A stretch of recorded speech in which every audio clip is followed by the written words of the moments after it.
रास्ता छोड़ दें। भाई हर आदमी का हाथ लगाना जरूरी नहीं है। हर आदमी अगर ये कोशिश करेगा तो हजरत का जनाजा पहुंचना मुश्किल हो जाएगा कब्र तक।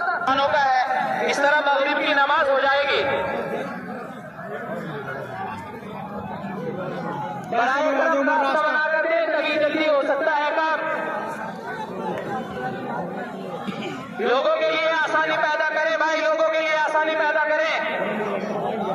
अब ज़ियारत नहीं होगी इसलिए कोशिश मत कीजिएगा। भाई जनाजे के सामने से हट जाए, वहां पे जो नौजवान लड़के हैं चैन बना दे और हजरत के जनाजे के पहुंचने का किसी तरीके से इंतजाम करे। जो नौजवान लड़के जनाजे के सामने हैं वो होशियारी से काम है और वहां चैन बना दे।